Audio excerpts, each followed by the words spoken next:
Yo, yo, yo. You know what it is. It's Thursday. And I got you guys going. I got y'all locked into a schedule, right? Got you guys locked into a schedule, and that schedule was Monday. Two shows on Monday, 11 a.m. to 1 p.m. So What Morning Show. Then 5 to 7 p.m., The Voice of Reason. Then Wednesday at 5 p.m. to 7 p.m., Mansions. Woo! Jesus. You know how many Mansions bootleg shows is out there now because of Mansions? They can't reduplicate. They can't do what I do.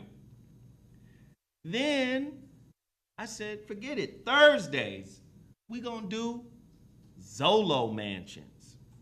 ZOLO Mansions was created so I could get my opinion across without interruption.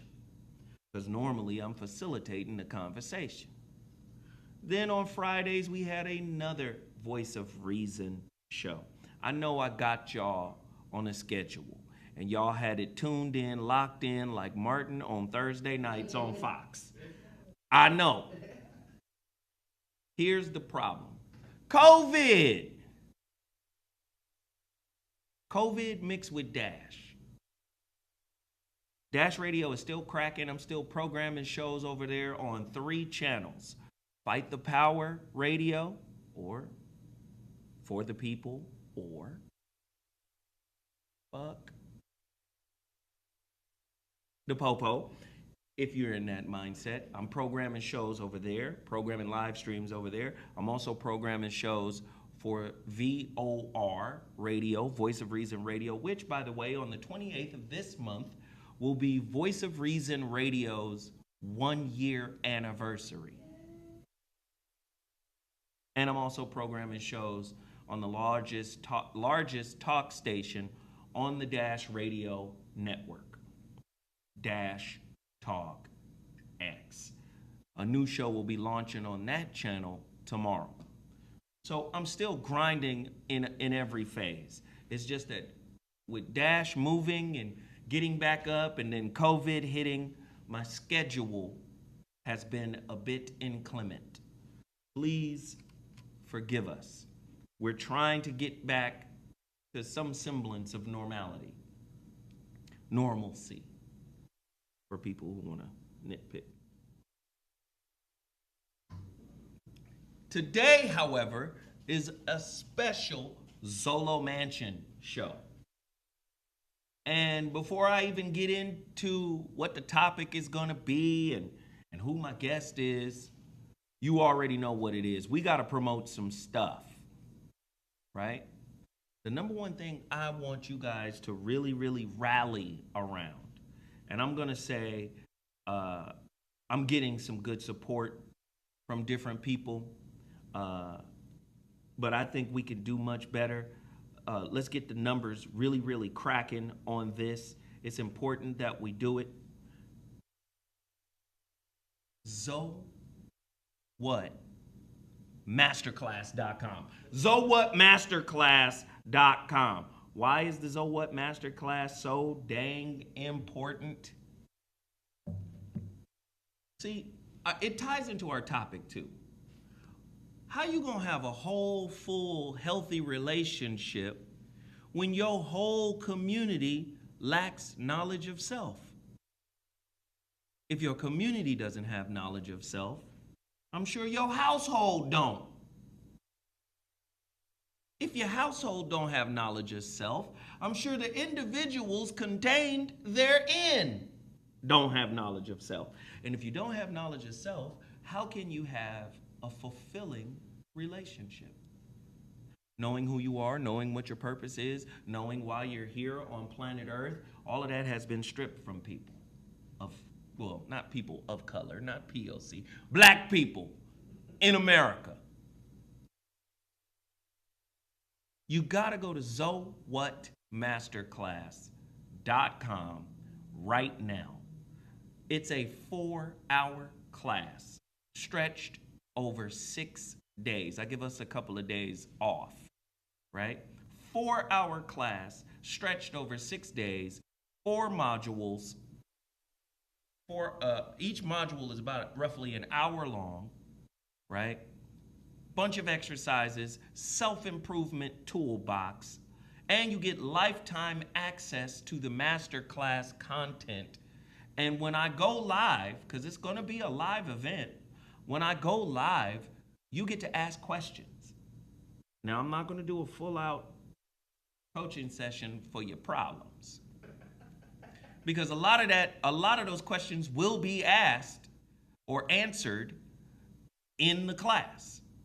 Zoe Williams, University of U Relationship Masterclass. You can get it right now. Sign up right now at ZOWhatMasterclass.com. That's ZOWhatMasterclass.com. This is a call to action. Everybody should do it right now. Okay, total package energy. My favorite energy drink. Whenever I get on live, I always drink it. B vitamins, amino acids, no sugars, 0 carbs, 0 crashes. Developed for high-level athletes, people who got things to do, like working out, like getting ready for whatever season they're getting ready to enter into. Total package energy, better than Red Bull, better than 5-hour energy, better than all of that stuff. And it's a black-owned business. You know, I tend to promote black-owned businesses. I don't know if I've ever promoted a white-owned business. No disrespect to white capitalism and white money, but we need some bread. Black people need bread. So I like to promote black businesses. This is a black-owned company. And they've just released a new product called pea protein.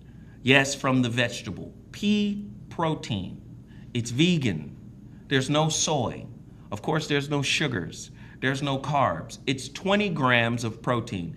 If you want it, you have to go to totalpackageenergy.com.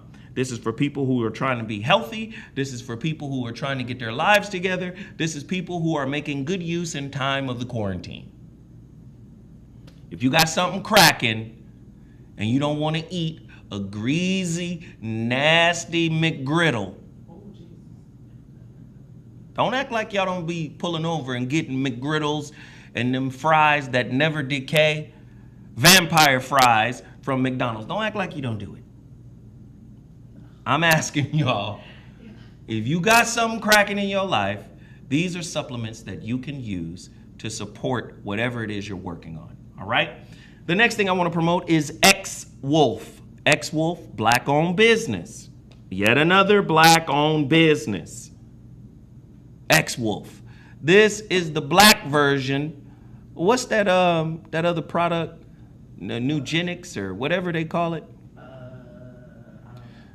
Yeah, the baseball player, the Big Hurt. This is the black version of that, right? I don't know why I want to say hydroxycut, but that ain't it. What? I think it's called Nugenics. Nugenics. Is that what it's called, y'all? Y'all in the chat room right now. We got a lot of people in the chat room already active. This is the black version of that. And again, it supports your workouts. It supports your workout.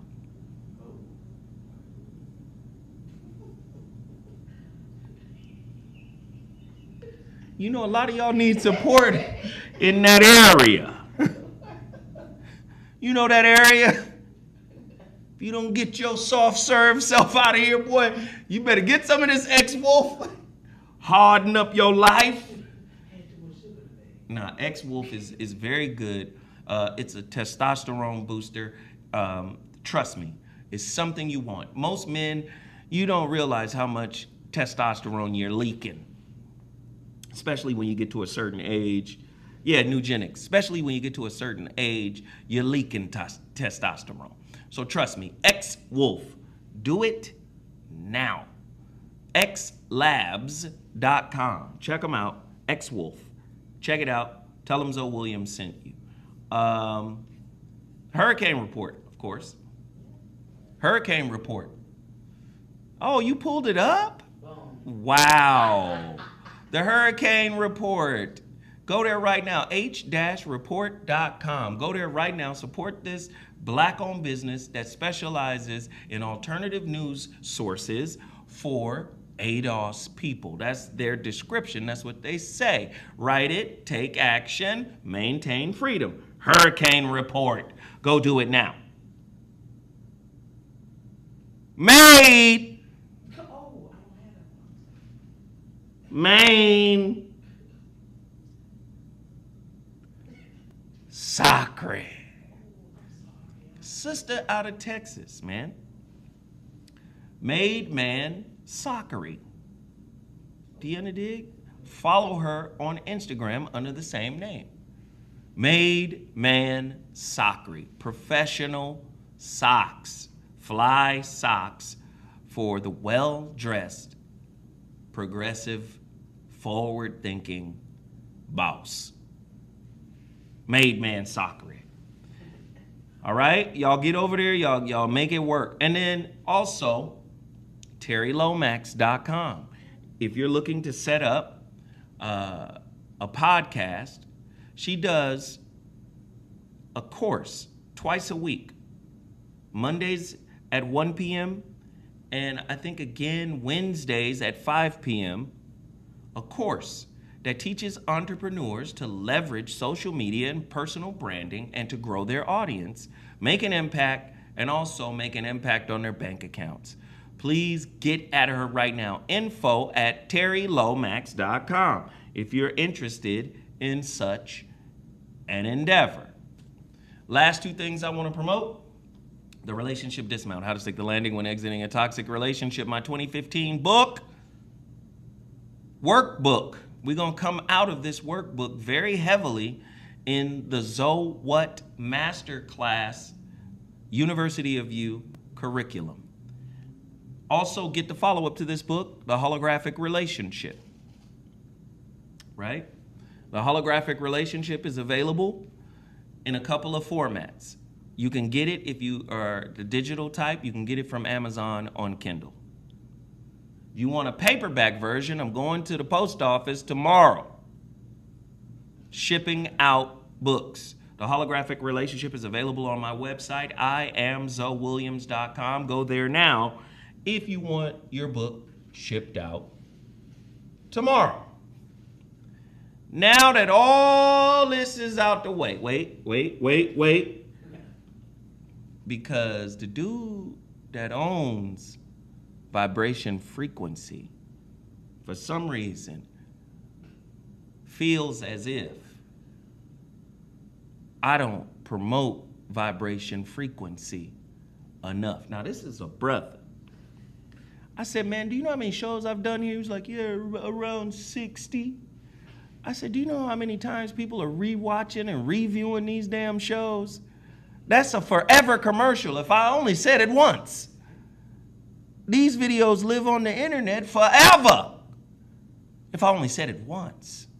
However many thousands of times they've been viewed, it starts with you. Vibration Frequency. This is where we are. And I'm sure if I wouldn't have said the name and I asked y'all to tell me where I'm recording, y'all would have told me Vibration Frequency. This is where we are. VibrationFrequency.com or VibeFreeTV.com.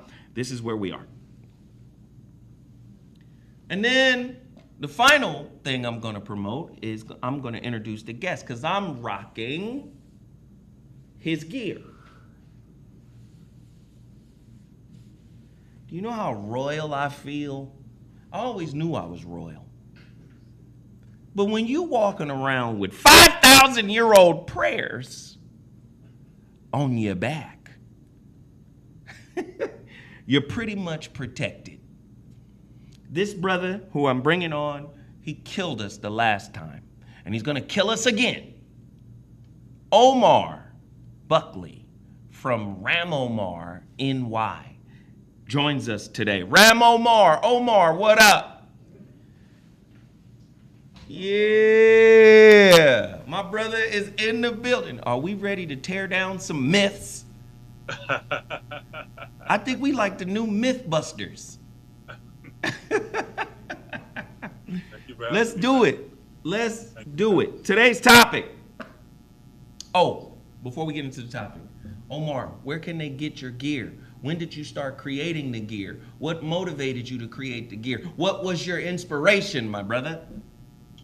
Well, I would say I started the brand in 2007. At the time, I was a fine artist, and I noticed most artists will just paint on canvas, digital paint, sculpt, and I decided when I attended the Fashion Institute of Technology in New York. And while I was there in 2007, I said, let me put my art on a garment instead, on a shirt. So the brand started for me literally putting one of my artworks on a shirt, and then people at the college asking to get one, and that was 2007. Mm-hmm. So it started. So all I do is put my art into everything, all the thousands of products, everything over the last 14, 15 years now or something like that. I basically figure out ways to merge art, fashion, culture, and history in one. So that's why everything I design, it has the same formula. It has to have some art, it has to be merged with fashion, but then it has to have some cultural history. The reason I merge it with fashion, because fashion is how people express themselves. It shows where your mind is, based on whatever brand you want to be associated with. So, and the thing with the ancients was the images that they wore was very important. The garments people wore from multiple cultures, it distinctively led to separate what culture you're dealing with. Just like how you have peacocks and lions and tigers, all these are like almost designer clothes these animals are wearing. So within nature itself, design and fashion is a part of life. Because everything doesn't look the same. Every creature doesn't look the same. Every bird doesn't have the same feathers. So just like the same thing with every culture. Every culture has the aesthetic they like, patterns they like. So I just decided I wanted to focus on the oldest documented civilization, which is around Kemet and Mesopotamia. And basically, that's when I started the brand. I said, how can I figure out ways to bring this ancient aesthetic to the modern world without it looking like a costume? And that's what started the brand in 2007. Wow. Yeah. Ramomar! You guys can go there right now and support this black-owned business that I've been supporting for nearly 5, maybe 6 years now. Please go spend your coin with this brother. I bet not see nobody in Louis Vuitton. I bet not see nobody in Gucci. I bet not see nobody in Prada. I bet not see nobody in European. Because here's the thing. And then we'll get to the topic. Here's the thing. The Europeans are bigging up their culture within their fashion. They're bigging up Roman culture. They're bigging up ancient Greece. They're bigging up their shit. What you doing wearing it? Why are you wearing it? How come you're not wearing your own stuff? And that's why I'm such an advocate of this brother's brand, his fashion sense, and his knowledge. So let's just get right to it. A lot of y'all gonna be mad this evening. You might as well send this over to your pastor now. Just send this to your pastor now. Send this video to Reverend Short Ribs. Send it to him now. Because we about to have a real conversation. The myth of Jesus. Now, you know black people love their Jesus, Omar. They love their Jesus. Yeah. And when I hear black people talk about Jesus, most of the time, there is absolutely no proof. You've been indoctrinated into a belief system that basically says you don't need no proof to believe in Jesus. Proof ain't got nothing to do with it. The closest thing to proof that Christians have is faith. Yep. So we got to deal with it. Where did Jesus come from? Who started it? Why is it here? And why do black people love him so much? Well, what they've successfully done, they've figured out there's a void in the human existence. There's a void, no matter where you are in the world, where you feel like there's some part of you missing. So when you understand that, when you understand where your soul originated and the processes and the mechanisms of how the ancients use metaphors to explain that, and within those metaphors, they explain that there's a part of us, not just, it doesn't matter what group you come from, there's a part of us that's yearning for something greater than ourselves. It's almost like it's a part of this human paradigm. You're here looking for something greater than yourself. Some people put it into people, some people put it into images, some people put it into mythology. Mm-hmm. These mythologies are there to help fill that void of parts of us that we feel is missing, something greater than ourselves. So when you understand that every culture, from the Mayans to the Chinese to the Indians, all of them had a mythology that helped to maintain the structure of their society. Mm-hmm. And that mythology becomes the founding document that they base their civilizations on. And these founding doctrines last for so long that even if the civilization went on 500 years, 2,000 years, the people who apply these doctrines to their lives never lived to see where it came from, but they're just regurgitating something that was passed down to them. And they take it in wholeheartedly. So when you understand that, it doesn't matter if you're a Black, Asian, Mesoamerican, Native American, Chinese, everybody falls from mythology to help them go through their daily life. So we understand that it's almost like air. It's a part of what humans need. So you take out mythology, they seem to not be functioning right. Just like if you take off air, people suffocate. So when you understand that, you're yearning for something, and if somebody knows that and they supply the drug, now they become your supplier. So you saying religion is spiritual drug dealers? Come on, man. Damn. Don't hit them that hard. That's what a pastor or an imam or a guru or whatever, they are a spiritual drug dealer? I guess we use a modern lingo to try to explain. He was like, I didn't say that, so I didn't say that. We use a modern lingo to explain why people are dependent every week, every day. Some people believe that the creator that created you need your constant prayers and begging. And like, basically, some people literally living right now thinking the creator sent them to earth to beg and praise those. It's almost like your mother created you, and for the rest of your life, or your father, you got to constantly beg them every day, pray to them every day for creating you or giving birth to you 20, 40, 50 years ago. Some people really believe the universe requires constant bowing, constant recitation to appease the creator, whoever you believe created you. So when you understand that, and then when that gets passed down now, where each generation as a child, it's being planted in you as a young person that you have to do this or else, it becomes a drug. And then you need people to maintain the supply chain. Right. You need temples, churches, mosques, whatever, that have to deal out this endorphins that people are now relying on. Right. They don't realize these prayers, it releases dopamine in their brain. It makes them feel a certain way in congregation with a group, the music, the dance, reciting verses each week. It releases chemicals in your brain that you eventually get addicted to, and you don't even realize it. So you almost become dependent like a drug addict. So what's very interesting about what you're saying, when you talk about prayer and the God or whatever, this power that is in control of everything, it doesn't need your prayers. I've always believed that wholeheartedly, deeply, that prayer is not for petition. Prayer is for manifestation.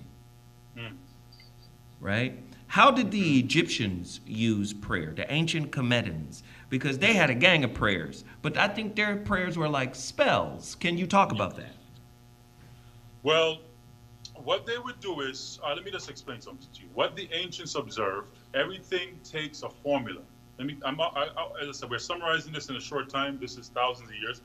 They realized everything takes a process to get a certain result. Mm-hmm. For example, let me make an example today. You make soup. You have to put salt, pepper, this, that, just to make the thing taste good. Right. So the ancients realized you can't put too much salt, too much pepper, because people won't bite it. People won't ingest your food. So everything takes a formula to make it just right to serve to people, whether it's something physical or something mental. It needs particular ingredients. If you miss one of the ingredients, people won't bite it. Once you put all the right things together, it works. And humans, no matter where, no matter if it's 2,000, 5,000, 1,000 years in the future, once you get those checked off the list, those ingredients, it's like they just become blind to it. They ingest the food, they ingest the indoctrination wholeheartedly. Mm-hmm. So for the ancients, they express themselves to something they call divine word. Meduneter? Meduneter, yes. Mm-hmm. They express their prayers in trying to connect to unseen forces. They try to utilize nature to observe what the Creator might be trying to say to us without words. So the way they looked at the world was, a lot of these creatures been here for millions of years before humans got here. These creatures have been doing the same rituals year in, year out for hundreds of thousands of years. Mm-hmm. Birds fly to the north, they fly back during this season. Lions do this. Everything has a cycle. So they realize these creatures have been doing these rituals, yearly rituals, for millions of years. Mm-hmm. So what they realize is, Creator, what we call God, programmed these animals to repeat these cycles over and over. So what they did at the time, they said, let's observe this stuff. Mm-hmm. And we said, we go back to pre-dynastic before the cultures were even unified. It was oral tradition at the time. So when you observe nature, you see that you observe something, fascinated by the creature, and then you'll think, oh, I'm just the one to see it. Then somebody else comes along, whether it's 10 years, 5 years, 100, 200 years ago, they'll come and observe the same phenomenon. Mm-hmm. And then, especially if you have a mythology that includes these mythological creatures, mm-hmm. and then it's 500 years later, and you're hearing this from your oral tradition, that this happened, and you're in your lifetime now, 500 years later, and you're noticing the animal is doing the same thing that your ancestors told you. So you realize your ancestors weren't lying about the mythology they told you about what these creatures did, because you're now witnessing it yourself. Mm-hmm. So what you realize is these creatures are locked into a program, and they repeat the cycle. So they are eternally locked into their programming of what they do. Humans, on the other hand, humans don't do that. Humans change. Mm-hmm. You can observe in the modern world. This is hot today. Then next week, the song is not hot no more. Right. This clothing is hot today. Then a year later, it's out of style. Humans change their taste levels every year, every century, every 500 years. You can't really depend on them to really have things that they lock onto that will last for that long. Right. But when you lock it into nature, that these creatures literally do the same thing, wear the same feathers, wear the same stripes for millions of years, never changing. You can now attach your mythology to things that are eternal. Mm. Also, humans are temporary. You're here, you look good, and then you die. These animals, stripes never change again, the feathers never change, but we come back. You might have a different skin tone now, different hair texture. So humans are always in a constant change, yet the creatures are eternal. Mm. So the ancients realized they wanted to attach their mythology to eternal beings. Mm-hmm. So when you understand it now, the language of nature is what they use to express this. So within nature, they observed different creatures. They took different attributes of these creatures and personified them into human characteristics. So the permanent into the impermanent. Yeah, mm-hmm. Exactly. Because let me give you an example. They'll say something 5,000 years ago, and you weren't there to see it, right? You're like, they said this bird, this falcon does this, but you're not, you just got to, are you supposed to just believe what they said? But luckily, because the creatures around today, you can observe the same thing they observed 5,000 years ago. I'm like, it does do that. Mm. So when you understand that, they were obsessed with observation. They wanted to document the stuff for it to be true. And no matter how much time goes by, whether it's 5,000 years ago, today, or another 5,000 years in the future, that symbolism will always be there once you have the eyes to see and the ears to hear. So what they decided to do is they want to lock their mythology and language to those symbols. So when you look at the Medu Neter, you'll notice it's filled with different type of animals. And to even learn, to fully understand the language, you almost have to study what each animal does. What's their attributes? What's the attribute of a duck? What's the attribute of a lion? What's the attribute of a peacock? Why would they choose a peacock feather to represent truth? When you study that animal and see what it does, you say, oh, now I see why. And you're so lucky that even though they saw it 5,000 years ago and created a mythology around it, you're lucky the creatures around today so you can observe it and come to the same conclusion they did without them forcing it on you. So what they did is they created something called Hesi. Hesi is a way of saying recite to chants or prayers, a Hesi, a Hesi chant. So let me give you an example of a Hesi chant. So this is a form of prayer. It's like a mantra you would repeat. Saying the prayer doesn't put magical powers on you. That's not the purpose of it. As I said, these words are to connect to nature and to connect to the unseen celestial forces around us. So we got to always understand, even though we're living, even though we see billions of people on the planet, our physical spectrum of what we can see in this world is just the tip of the iceberg. There's way more that we can see than what we can't. There's way more that we can see than we can see. Right. So the ancients were always aware of that. We're just humans, creatures, even on the surface, are still the tip of the iceberg. There's way more in the quantum world. Protons, atoms, neutrons, electrons. That world is way bigger, way more complex than our human world. Yes. So the language itself was an attempt to use what we can see to explain what we can't see. So when you understand that concept, why did those creatures do that? Why did they keep doing it? Who programmed them to do that? Why do, even for you, the only way you seem to change these creatures if you put them in a zoo. When you put them in a zoo, you can reprogram them almost now. You can make them do stuff they were not naturally meant to do. But you have to force them in a cage to make them change what the divine put in them. So what the ancients would do is they have these things called Hesi chants. So let me just give you an example. So I spoke to a friend about this recently. So I'll just say it. So they'll say something like, Dua, Assad, Oret, Mut, Netcheret. They would just repeat that. Dua, Wait, say it again, one more time, slower. Dua, Assad, Oret, Mut, Netcheret. Dua, Assad, Oret, Mut, Netcheret. So dua is a word of saying praise or praying. Yeah. Like if you're a fan of somebody, you're like, oh my God, I can't wait. You're like praising something. So the word for that is to praise or to they would say dua, to thank somebody for something. So they will say dua, then say Assad. So they'll say, I thank Isis or I praise Isis. You can translate it whatever you want. So they will say dua, Assad. Then they'll say oret. Oret means great. Then they put mut, which is mother. Netcheret, the goddess. So that's like a short. I'm giving you because we can't go into a long, So I'm giving you a short mantra that you'll because when you read the text, you'll notice they repeat a lot, like lyrics in a song. Especially when you look at like versions of the pyramid text, the oldest religious text in the world, you'll notice they repeat these things like it's lyrics in a song. And you say certain words and you go right back to the chorus.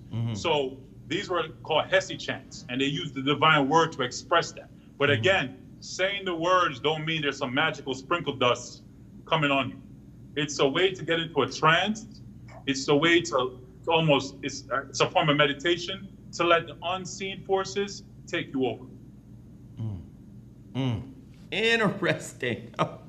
I'm listening to all of this, and I got stuff to say too, but it's so interesting. I want to go in another direction. Okay. How is it? Because you help me understand this. European thought, whether it's philosophical, spiritual, religious, medical, architectural, it don't matter. European thought originates with black folk, in my opinion, from my studies, from what I've seen. They don't have an original idea, in my opinion. And I'm saying that to say, how did Jesus rise in popularity? Like, what is the origin of Jesus? Why are people so enamored with Jesus, right? Why? How did they do that? Okay. So you have to go back, first of all, when you're dealing with Kemet, you're dealing with, I call Kemet the culture of receipts. Every dynasty wanted to leave their mark. They wanted to document events, document mythology, document predictions. And they put it in stone etched for eternity. They were obsessed with eternity. So when you understand that, they put it in material that they knew would last. Even if you break a stone apart, you can get the pieces and put it back together and then see what it was saying. It's not like gold. Gold can easily melt, wood can burn. So they put it in stone to etch it in stone forever.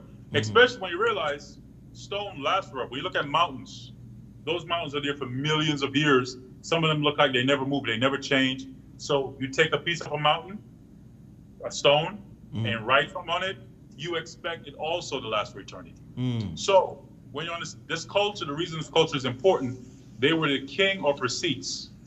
They have so much information documented over a 3,000-year period.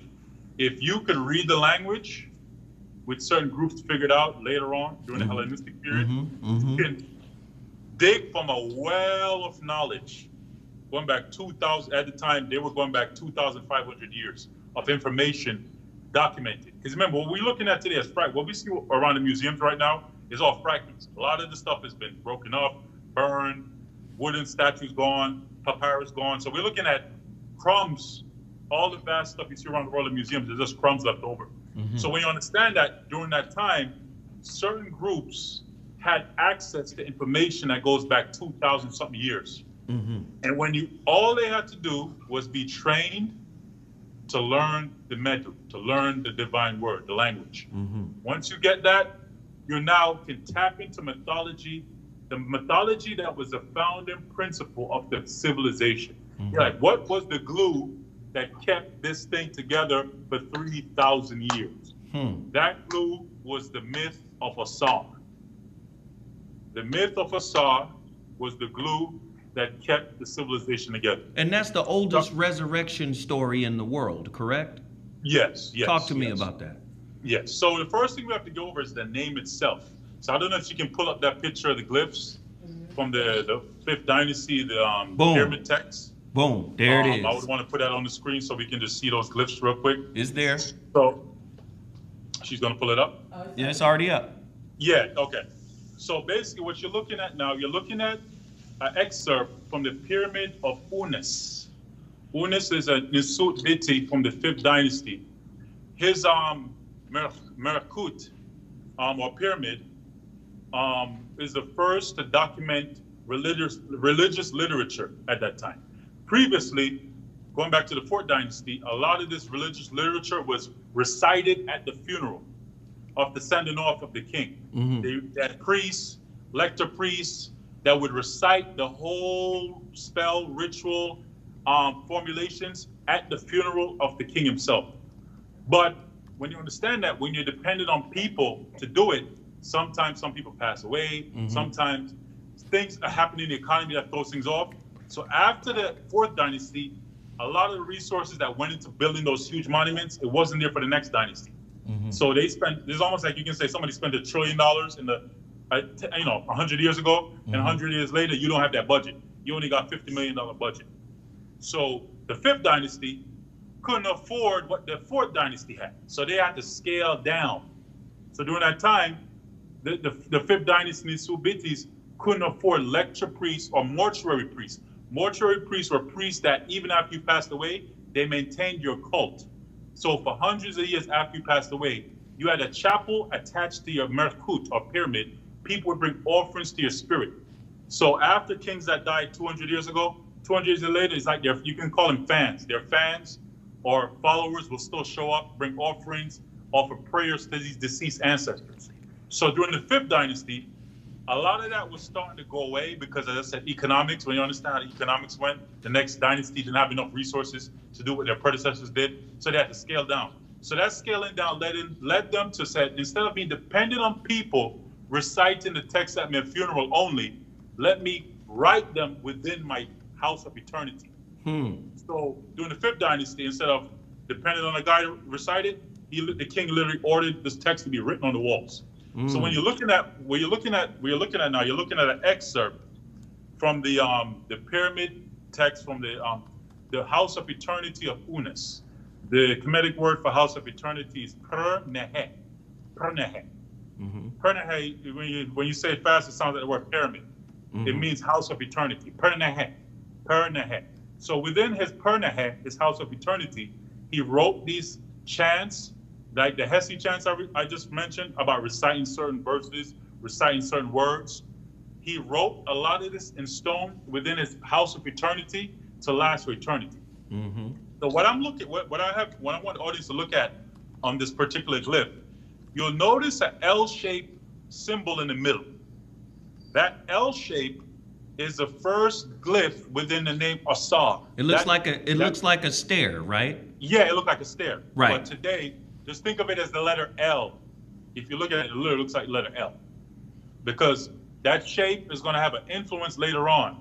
Keyword L. So L. that throne is called As, A-S. And below the throne, you have the I. The I is R. So when you combine the throne and the I, you get Aser. Aser. So, and below that, you have a triangle.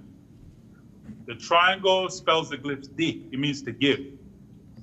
It means to give something. You're offering something. So it basically says Assad D, given to Assad. So the king is making an offering to Assad within those few lines. As I said, there's hundreds of spells, but I'm just focusing on this one, particularly because you're looking at something very familiar that a lot of people are scared of. You look closely, you notice that's the devil to me. That's the Illuminati. That's the devil. Yeah, that's the people who worship the devil symbol. That's on the dollar and everything. That's evil. Yeah. Yes, but the question is, why would something located in a pyramid of a king from 4,500 years ago be on your money to this day? That's the big question. Talk about it. If this man put all this resource to get buried with these symbols, and now somebody made sure that millions of people carry that same symbol in their pocket for all their whole life without realizing it. Wow. Why would they put a symbol from 4,500 years ago on your money? And you have to use it to feed yourself, to get around in life. And you see it every day and don't really know why somebody would put that there out of every symbol in the world. And as I just showed you, that's the oldest religious text in the world, and you literally see it. This pyramid, the throne, the eye spells out the name given to Assad. So that's the first thing. Now, why did the ancients choose a throne and an eye? We have to go to the rudimentary and elementary. Why? Why didn't they put another symbol in the eye? Why is it particularly a throne and an eye? So for that, most books don't explain that. You can go through thousands of books, and they never explain where does Assad, Osiris in Greek come from. Why would they choose that name in particular to name this particular deity? So that's the question we're going to go into right now. Now, for that, you have to look to astro-theology. You have to literally look up to the stars now. So the stars in particular that the ancients focused on was a constellation they call Sa. Sa. Today, yes, exactly, right there. Sa, called Orion. Today, we call it Orion. Orion is derived from the Greek Oranos. Oranos in Greek means heaven. Right. So when you die, you want to go to Oranos. Today we say Orion. Right. So, and wait, before you move forward, Christians, if you read your New Testament in Greek, you'll find that every time they say heaven, well, one of the words for heaven is Oranos. Yes. Which comes back into English as Orion. Continue, brother. Yeah. So that particular star is the most prominent constellation in the night sky, meaning you can't miss those 3 stars that align within the sky itself.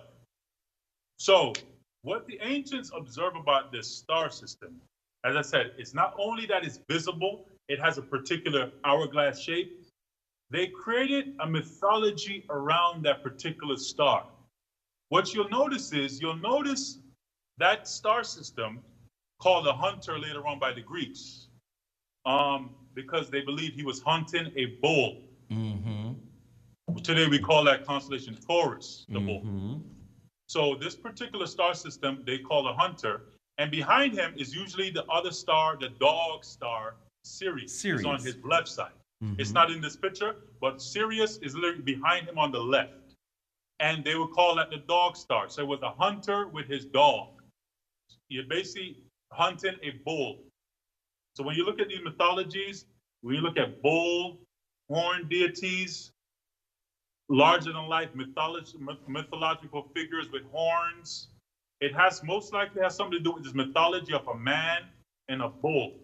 I'm trying to give you a connection. I'm showing you something. This is within the sky. This is a book in the sky. So you literally have to learn how to read the sky. Those stars been there for billions of years before the earth even started. And they're still here for us today. They were there for the ancients. And they're there for us today to read. The Creator, God, left those books in the stars for eternity if you know how to read them. Unfortunately, today, we have light pollution from the modern life. So the light pollution blocks out the stars. But back then, if you go to Kemet today, Egypt today, and go into the desert, you can see the galaxy, you can even see the Milky Way above your head. So they had a clear vision of these stars. So now, this particular star they call Sah, S-A-H, they believed represented Osir's spirit in the sky. Osir to them represented regeneration, rebirth, and rejuvenation.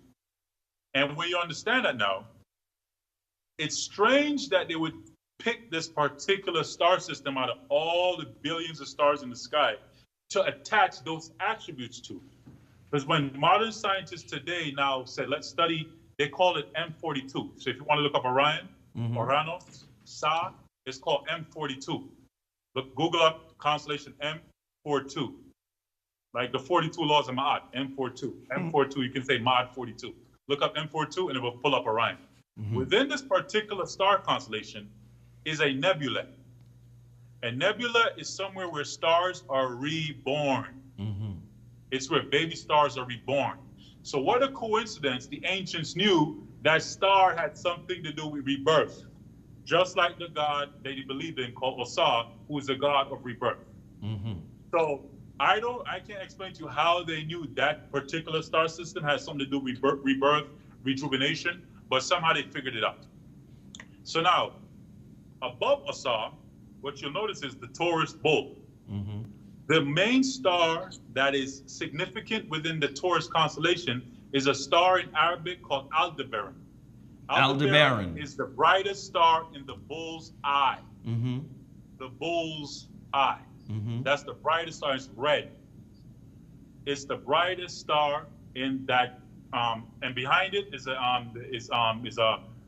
Pleiades, right behind the Taurus constellation. But the 10th or the 7th or 10th brightest star in the sky is Aldebaran.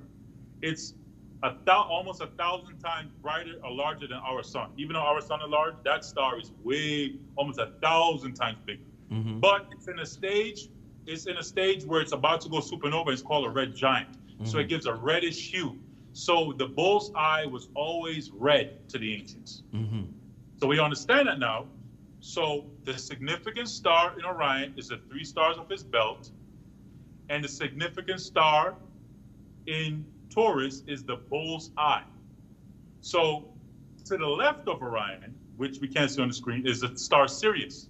Sirius is the star that they dedicated to Osir's wife, Isis.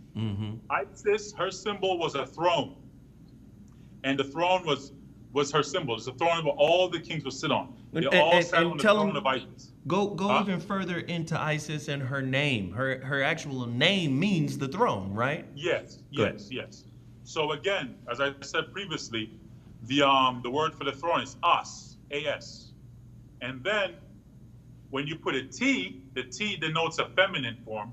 You put an As with a T, it becomes Astet. So it becomes female form. Anytime you put a T on the end of a word, it makes it feminine. Mm-hmm. So it's As by itself, but when you put a T, it becomes Aset. And that's the same way in Arabic. Yeah. You know, whenever you add a tarmabuta at the end of any word, it feminizes the word. The letter tarmabuta. Go ahead, finish. Yes. So what the ancients realized was the constellation of Sa, Orion, Uranos, is located between two distinctive constellations. On his left is his wife, the throne, and on his right is the bull's red eye. You have a throne on one side and an eye between the star system. A throne and an eye. You get it? Are you seeing what they did? They took the throne of Isis on one side of him and the bull's eye on the other and said, Asar. They basically took the name of the god from the sky itself. They literally named the deity from the god is named from the sky. His name came from heaven itself. The throne on one side and the bull's eye. He's literally located between an eye and a throne in the sky. And when you put those eye and throne together, see if she can pull up that glyph. It goes back to the glyph. Yes. With the throne and the eye. Mm-hmm. If she can pull that up on the screen. It's a You'll notice the throne is blue, like the color of the star, Sirius. If you look at it, Google up Sirius, you notice it's blue. And it's the throne of Assad. And then above that is an eye, and the eye is painted red. If you look at all the color glyphs of Assad's name, it's painted red with a red eye. Mm-hmm. So the throne and the eye in his name literally comes from the sky itself. And what I've learned is you can't read this in a book. You have to read the book in the sky. Mm-hmm. You have to read the word that can never be erased. It's there for billions of years. Nobody can change it. It's literally fixed, no editing, no revisions. It's just there for millions of years, for eternity. So his name is etched in the sky, As, the throne, the eye of the bull, Asar, is written within the stars themselves. So this deity is literally named from the stars. Mm. So we understand that now. The ancients are on a whole nother level. That's just one name. We can't get into all the deities' names, but that's just giving an example how they will took a throne symbol and an eye symbol, put it together, and that's the name now. So that's the first thing I want to have to explain to people. You want to know why the deity has the name it has. When you understand that now, your brain now wants to know what's behind the other names. Because once you crack one code, you now want to go through all of them, and then you want to double check it to see if it makes sense. Right. Once it makes sense to you, your brain only intakes information that makes sense. When somebody comes tell you nonsense, your brain doesn't want to hear it anymore because you become so used to truth. You see it in the sky. How is somebody going to change your mind? It's there in the sky for when the ancients were here, it was there. When you're here, it's still there. And when you're long gone, it's still going to be there. And there's nobody who can tell you anything else. So when you understand that now the first thing we have to understand is that region of the sky, Uranos, Sa, is where stars are born. So now, on Earth, we observe the same phenomenon of death and rebirth within vegetation. So, for example, fall. In the Western world, we see fall. The leaves fall off the trees. The trees look barren during winter. But then spring, all of a sudden, it springs back to life. So even though it looked like it died, it was rebirth. So they associated all those attributes of something dying and something resurrecting again, flourishing brand new, with Assad.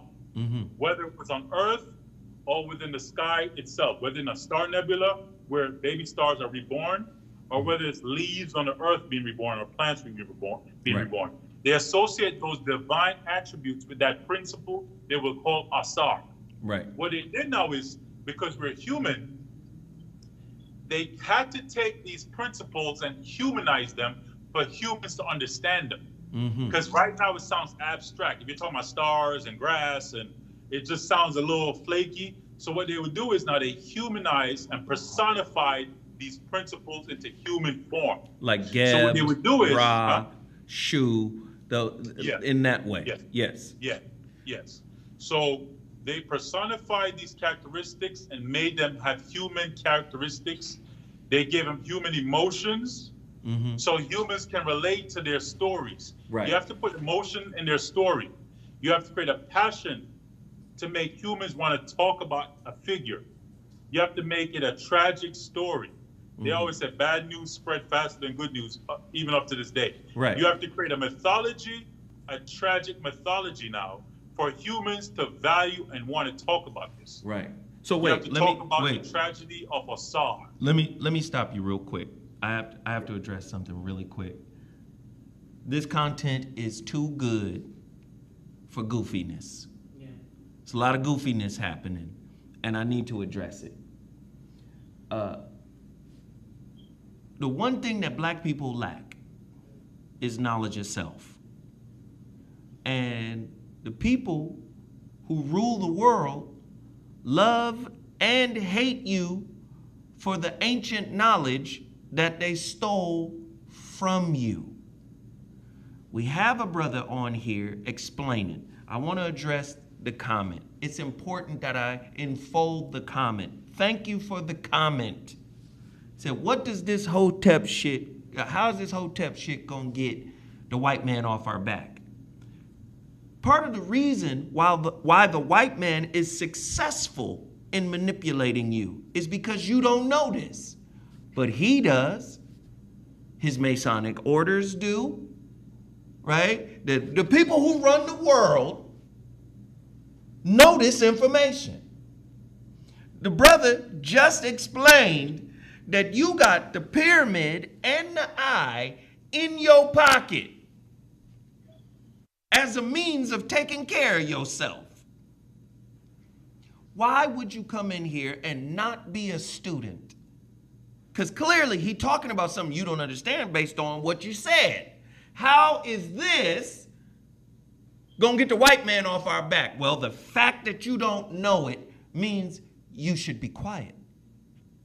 See, in our day, humility is gone.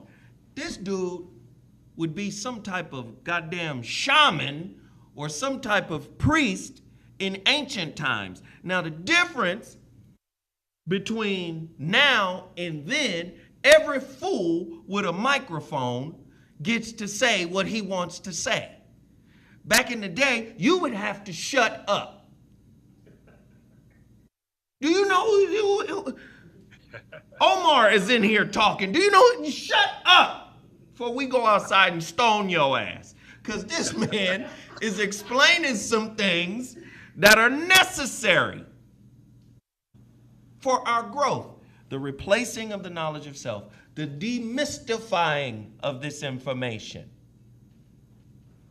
Right? I bet you're going to pray to somebody once you get in trouble. I bet you're going to look to something just like anybody that's drowning. They'll grab a twig.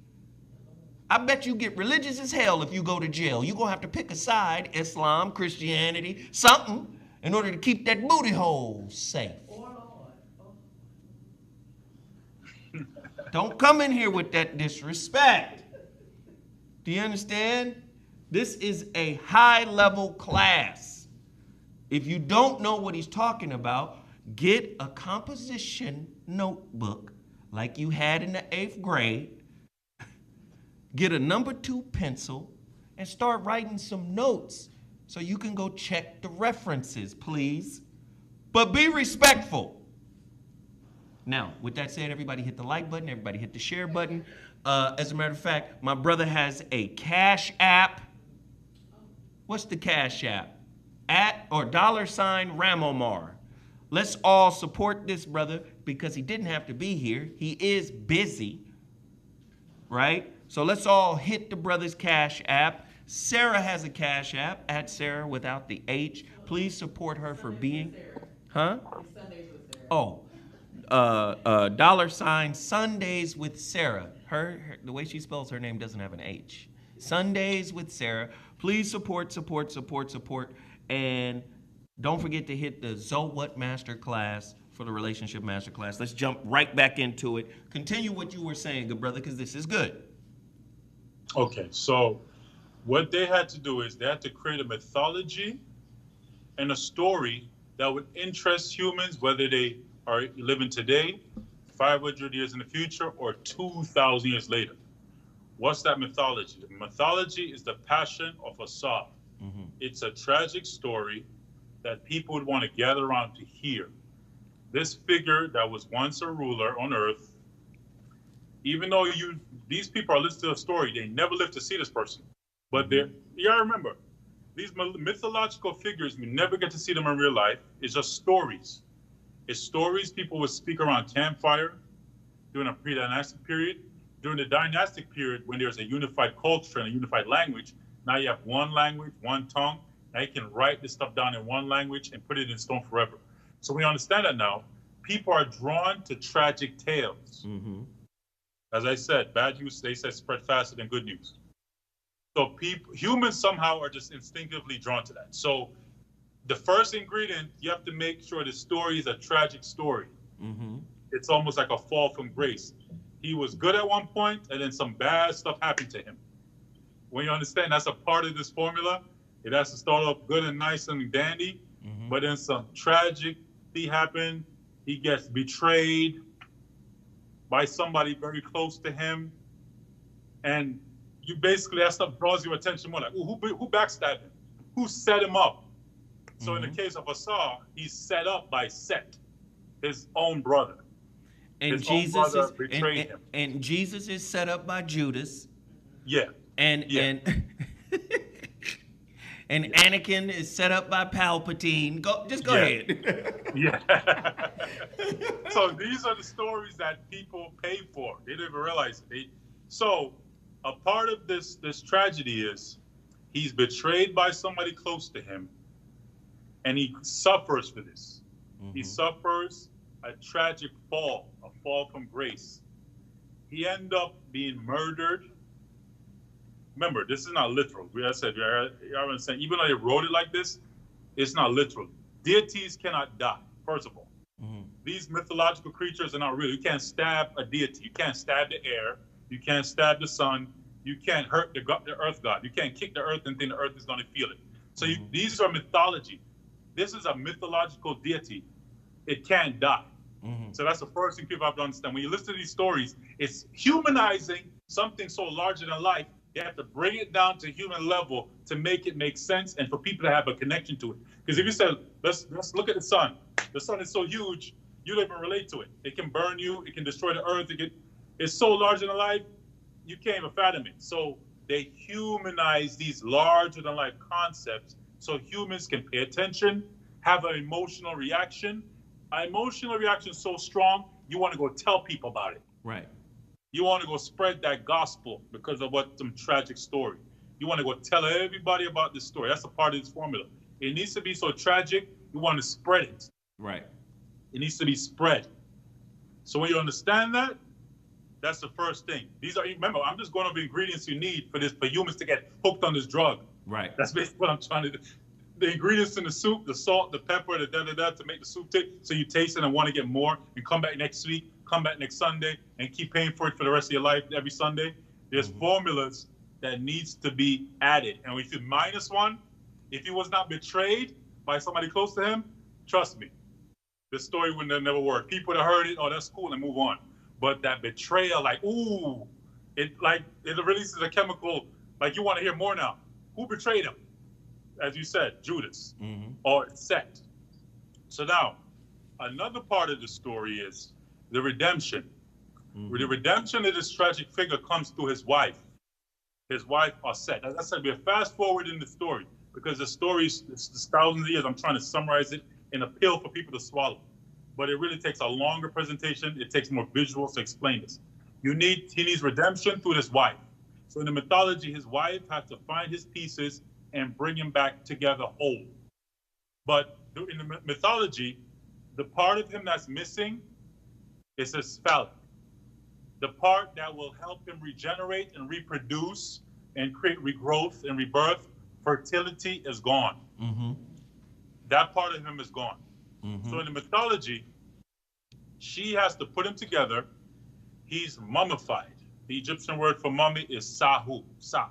Mm-hmm. So they have to mummify this figure. So we have to understand about the ancients. When they looked at nature, this figure represents transformation. He's transforming into another form. He's in this cocoon state. What the ancients notice is when things are transforming to get to a bigger level, they're wrapped up in these white cocoon shells. A butterfly. Think of a butterfly. Think of a caterpillar. It wraps. It started off as an ugly caterpillar. It wraps up in a white cocoon like a mummy. And eventually, that white cocoon cracks open and it flies to the sky. So if I'm observing that on an animal, the ancients said, if we want to go into an inner transformation, you too want to be wrapped in a cocoon. You too want to be a mummified, because you want to go into a form of transformation.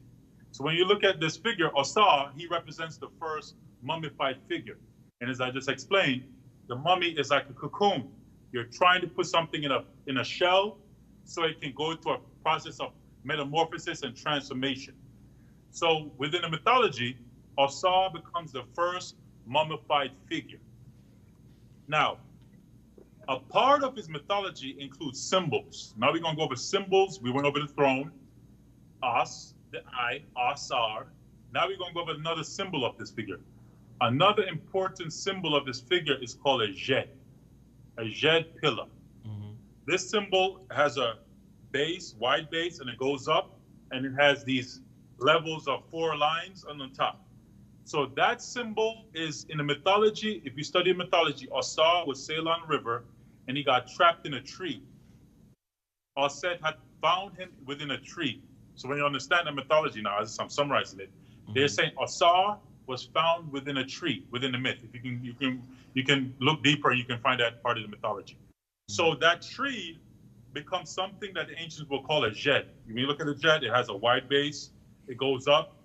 And what they would do is, to recite the ritual of Assad's tragedy, they would put ropes on this tree and pull it up to represent rising him back to stability. You would have a bunch of people with ropes raising this wooden symbol with these lines. Listen carefully. It's a wooden tree, and it became Assad's symbol, and they would raise it every year. Every year, a particular time in the year, they'd do a festival for Assad, and it would raise this tree up for him. Eventually, in fact, you can pull up that picture. Pull up the picture. Is a little gold statue. It's 2 statues, and it's one is from the front view, one is from the back view. I want people to see the symbol on Assad's back. It's a gold statue. While she's working to pull that up, hold on one second. Yeah. I'm paying attention to the chat room, and it just dawned on me. Michi X is in the chat. Y'all don't jump on Michi X. I like Michi X. She ain't got to agree with everything we talking about. I like Michi X. I watch her show every time I catch a live. So I'm happy that she's in here. What up, Michi X? Shit, one day you can come on here and chop it up with us. But again, this information is important, and everybody has their own methodology and their own angle for covering, right, different aspects of our plight. And I believe one of our plights is the lack of knowledge of self. So once we get some information, right, I think we should share it. And this is what I'd use my platform for. Now, I watch your platform for the way you utilize it. So I'm glad that you in here. So y'all don't bang on Michi X. I like Michi X. I like her. I be low-key paying attention. So y'all leave her alone. She get to say what she want to say. Omar, finish. So a part of this ingredient, again, is the raising of this wooden symbol. This symbol is raising with ropes. So within the mythology, there is a ritual of raising of a cross of this figure. That's the point I'm trying to make. Within this tragic figure's mythology is raising a wooden cross and putting it upright. And this symbol became the symbol of his backbone. So there are depictions of Assad with this jet on his back. So when you understand that now, this symbol that's raised with ropes is laid on his back. So the point is, I'm trying to make you see a connection. That's the cross. Another ingredient. That's the cross Jesus was on. Exactly. I'm trying to give you an idea of how something from 2,000 years ago can, if you get the ingredients right, you need this scene. We need a scene of something being raised, some tree being raised up, and it represents some backbone of this guy. Mm-hmm. So the guy got to have his back on it. That's a part of this mythology. It needs to include some part of a tree with bars on it, crossbars, and it needs to be raised up a rope, and it represents his back, and his back needs to be against it. Mm-hmm. So my point is, I'm going over ingredients you need for this story to stick, for people to go along with it. Mm-hmm. So now, the next part of the story is his wife, as I said. Another word for Assad was, they would call Assad Mary, Asa, Mary F. Asa, Mary means love, F. F means You're his. not telling me that, you're not telling me that Jesus' mama is really Assad. I'm trying to tell you, the Kemetic word Mary means love. So if you had a wife, you'll call your wife your Mary. That word, your love. Anybody who's your love, you say that's my Mary, M-R-I. So back then, there was Assad, Mary F. Isis, the love of him. And when you understand Isis, the love of who? Assad. So within the mythology, you need a woman, and she has to be his love. And the Kemetic word for love is Mary. Mm-hmm. So within the story, you need some chick who is the love or the Mary of this person. Mm-hmm. I'm going over ingredients that you need for the stuff to work. That's all I'm doing right now. Mm-hmm. And when you understand that now, the Mary in Kemetic means love. Today is where we get the term marry. Would you marry me? It's the same thing. Would you love me? Basically, you're saying, would you love me? From the Egyptian word Mary, which is where the biblical character get that name Mary also. Okay, I got to stop you now. This is why it's important to me, goddammit.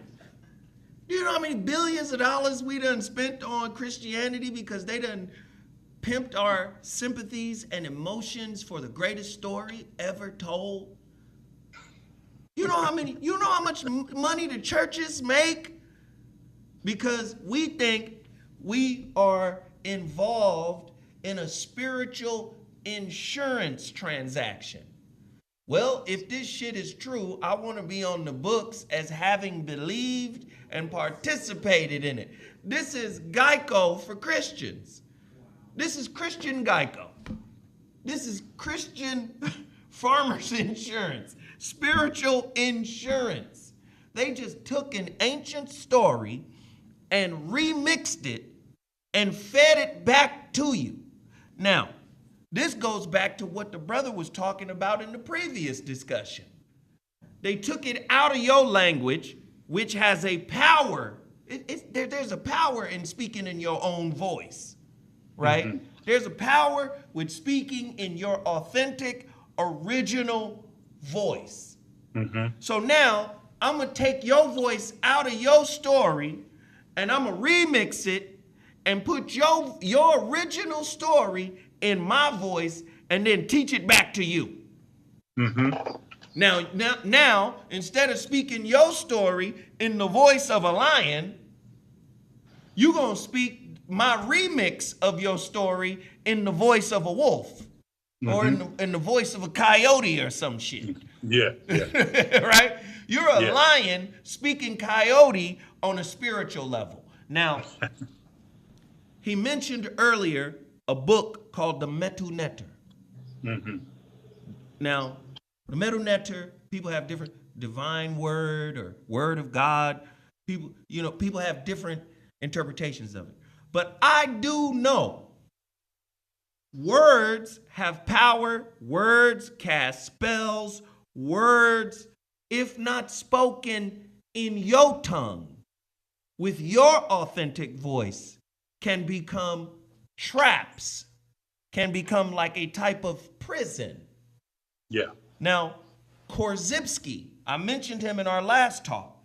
Alfred Korzybski, famous linguist. He said, the definition is a prison. The word is a prison. The definition and the word is a prison, especially if you didn't author it. So if you got the Diet Coke version of your original story and speaking it in their voice and not your own, what type of reality do you think you're speaking into existence? Keep going, brother. Yeah, so what I'm basically doing, that's to summarize, we're going through points, the ingredients you need to get people hooked on these stories. You need a woman involved, and she needs to be some sort of love of this figure. And as I said, Princess Leia. Huh? Princess Leia. Yeah, exactly. You need that female counterpart to be involved. And as I said, in the Kemetic culture, in their word, the word is Mary, for his love. Mary F. F means his, Mary is his love. So his love is Assad. So another word for it is Mary F. Assad, his love of Assad, or Mary F. Assad. So when you understand it now, you get this, she becomes a part of this story now. So we get the ingredients for the soup. The next part of the story now is, because this person she loved died, she didn't get to have his child yet. Mm-hmm. Now you need some magical pregnancy. Assad, her brother and her husband died. She had to wrap him up in a mummy for his burial. She never got to have a child with him yet. So she somehow needs to be impregnated by this ghost now. The Holy Spirit. The Holy Ghost. Right. And she somehow needs to have an offspring for this deceased, unseen spirit now. So that's the next part of the story. You need to have this woman, his Mary, his love, get impregnated from beyond this physical world. Okay, wait. I got to stop you one more time.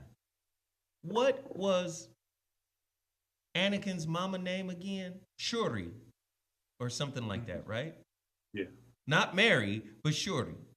And didn't Anakin, and I'm giving you these examples because me and Omar, we talk about this shit all the time. Yeah. I'm giving you this example. Anakin, in the Star Wars saga, is born without a father, correct? Yes. And is believed... The midichlorians. They call it the midichlorians, yes. The midichlorians was his Holy Ghost, and is believed to be the chosen one, correct? Yeah. Okay, go ahead. So George Lucas put the ingredients together, and people don't know why they hooked on this thing for 40 years. And who taught George Lucas? Wasn't it? Joseph Campbell. Joseph Campbell. And he's famous for the Power of Myth series. Go get that series. I want them to get the DVD that that is hosted by Bill Moyers. Mm-hmm. And he explains, because Joseph Campbell was a historian who talks about all of the myths and the power that myth hold over the people, over the collective conscious of the people. Go ahead, finish. So you have to have this part of the story now where a woman who lost somebody close to her has to somehow get pregnant even though this person is gone. So this is where you get later called immaculate conception stories. A woman who got pregnant without being penetrated. So within the mythology, as I said, they use animals again. Again, if you go back to the beginning of my talk, I explained how animals play important roles within these stories. Within the mythology, Assad transforms into a bird, a falcon in particular, a kite. And she lays on his deceased body in the form of a bird to take up his essence or his seed into herself. Remember, this is mythology again. What you got to do is go study that bird. Why would they say that this goddess woman, how she goes from a woman to a bird? As we said, this is not real people. If you're trying to take it literally, you're doing the wrong thing. This is mythology. So she turns into a bird, and she somehow, from her deceased husband's corpse, takes in his seed somehow. And she is now impregnated as a form of a bird without being penetrated. So within the mythology now, as I said, somebody later on, 2,000 plus years later, they had a storyboard, picked out these talking points that need to be added to get the people hooked. So when you understand, that's all I'm trying to get you to understand. As we said, this was the glue, this mythology is the glue that kept this culture for 3,000 years. America is only, 400 years old? Let's imagine America going for another 2,000 years. So we're dealing with formulas that work, that humans are attracted to hundreds, thousands of years. They still want to hear the story. So now, the part now is, now she's impregnated. Now she has to give birth. She gives birth to this child. That's a part of the story. She gave this virgin woman gives birth to a child. This child now is the heir to his father. It's heir to his father's kingdom. You have to put some heir to a kingdom in the story. So you understand that now? That's Luke. Huh? That's Luke Skywalker. Yeah. Anakin fucked up. Yes. You were the chosen one. You were supposed to unite the Jedi, not join the Sith. Yes. Right. So this offspring, which the ancients call Heru, would be the offspring of this deceased figure. Now, in the mythology, as a child, Horus' child, Assad has to hide away so the brother that betrayed the brother Set doesn't find her, because he basically wants to stop the bloodline. He wants to stop the bloodline of Assad from coming back one day. Right. So Assad has to hide him in these marshes. You mean like how Joseph, Mary, and Jesus had to hide in Egypt? Okay, cool. Just finish. All right. Yes. So part of the story is you have to have, we got to cut to scene 25. They got to hide now. Right. She got to hide with this baby that came from some mysterious unseen force that impregnated her. You mean, so, like... It sounds ridiculous, but people wanted to hear this stuff. Right. That's the point I'm trying to make to you. It sounds like, what? But people really ingested the story and just were glued to it. So she has to hide now because this jealous uncle is on the hunt for him. He's on the hunt for this heir of Assad. You mean like Darth Vader was hunting Luke? Yes. Okay. Yes, exactly. Matter of fact, Darth Vader is that tragic figure, just like Osiris, chopped up into pieces, put back together. He represents all black. Black was a symbol of Assad, fertility, which brought green. So Assad is depicted as Chem, black, which represents a fertile soil that brought regrowth. Or he's green, the color of rebirth itself. So when you still look at Darth Vader, chopped up into pieces, he's in a black suit. He holds a Jed lightsaber that looks like a Jed pillar. George Lucas did a great job with that, because I'm a big fan of what he did. I see how he took the formula. He took all the ingredients that we're talking about, and it worked. And when he's gone, the Star Wars thing is going to be around in the year 2100. And people don't know why they love the story so much. But getting back to the original mythology now. So Assad has to hide. So we're fast forwarding now. Eventually, this offspring of Assad grows up. He grows up, and now he has to confront the murderer of his father. So we need to have a part of the story where somebody's being confronted within the mythology. So as I said, we're going through key points that people like. People can't, if you took this out, it's like you're taking a wheel off the car, it won't go anywhere. So you need these key points in it for it to stick. You take out the salt, it don't taste good. That's basically what I'm trying to get to people. The salt, the taste within the taste buds in your brain, the endorphins that you get from hearing these type of stories. So the next part of the story is the mythology of Heru. How Heru, it goes from Assad's story to Heru's story. They're both interconnected. So they take some of the stories from Heru, take some of the stories from Assad, and just find various ways of repackaging it. And later on, what I want to get into is, because as I said, we can't go through every point. We only have a short time. Right. We have to fast forward. So I laid out a few ground key points: the betrayal, the Mary woman that has to be involved, all that. Now, the next part I want to get into is how you can take this character. As I said, people understood this was a mythology for 2,500 to 3,000 years. How another group later came in, looking back at 2,000, 2,500 years of receipts, seeing that people were obsessed with this guy. Everybody, when they die, they want to see this person.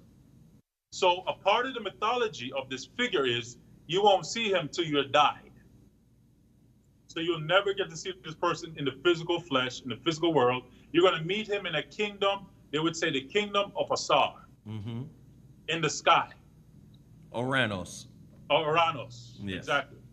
So now a part of the mythology is you have to meet this figure in the sky one day.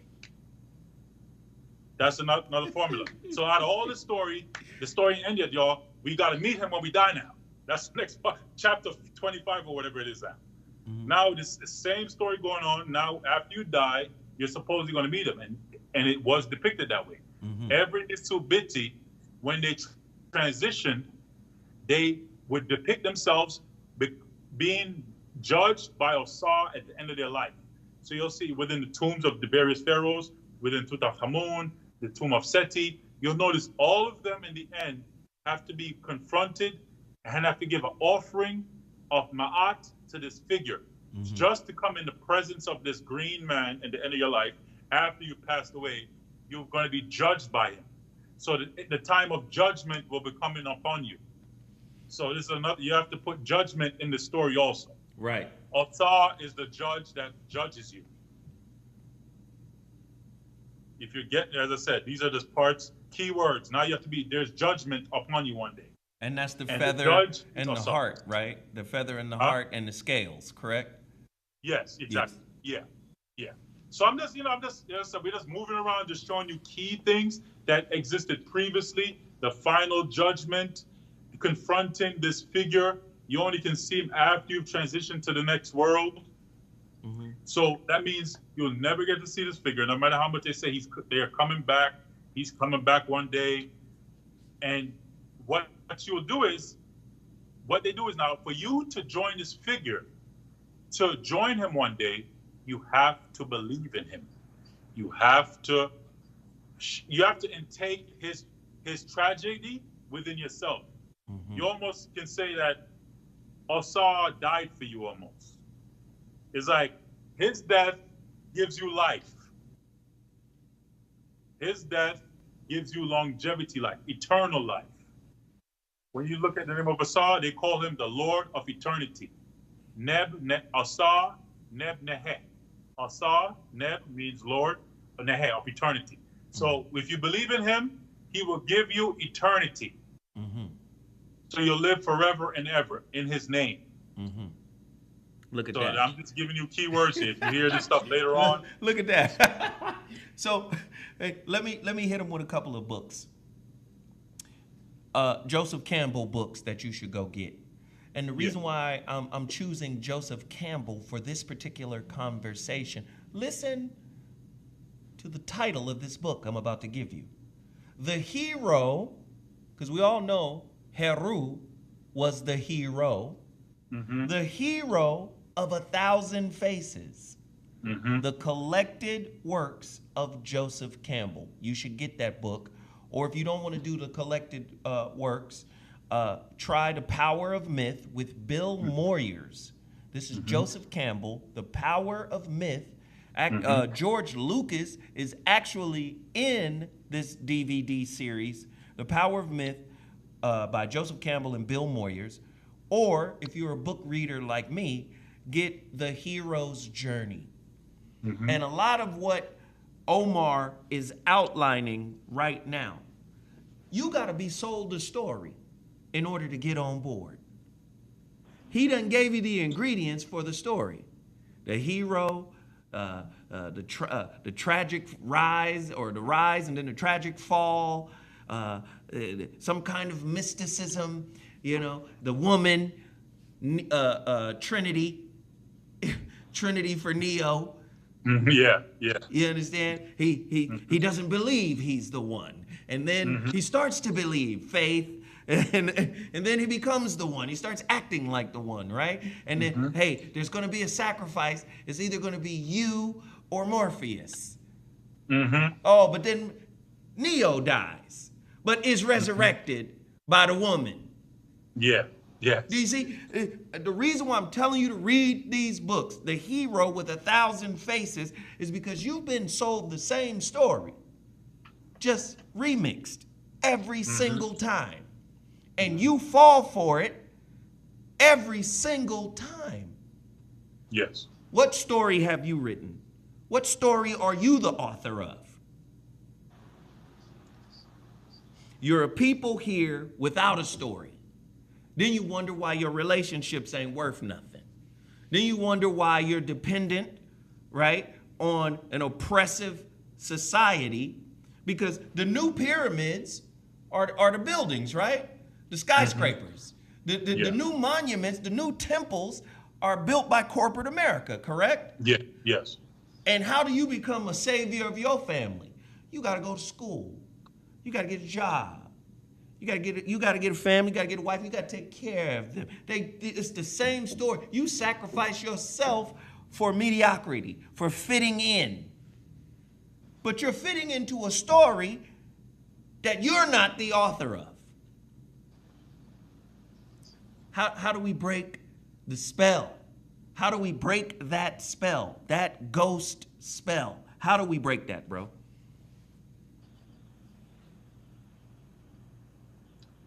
You do that through understanding things larger than yourself. So I want to fast forward to another part of this story. Yes. As we said, they use animals to symbolize these mythological divine figures. So as we said, Assad turned into a falcon, turned into a bird, picked up the seed. But there was an animal on earth that represented Assad, an animal that shared the same fertility principles of Assad. That animal was a bull, especially a fertility bull. They call this bull the Apis bull, but in Kemetic they call it Hapu. So within the mythology now, mainly based on the sky, remember we said, we go back to the sky again, the constellation, you see Orion, and above him is a bull. So within the story of this character, there's this bull animal symbology that he becomes associated with. Because this part is where we're going to show later on how they took that symbol of this bull and this Assad figure and figured out ways to merge it together into a new form of deity at a certain period in the culture. So when you study bulls, bulls are strong. A lot of them are usually painted black. They are virile. These are the bulls you will use to impregnate the cows. These bulls are always fertile, ready to have action. These bulls represent, they would basically, they just constantly spur out seeds to reproduce. They have to keep reproducing. They have to have semen, a lot of semen to impregnate all these female cows.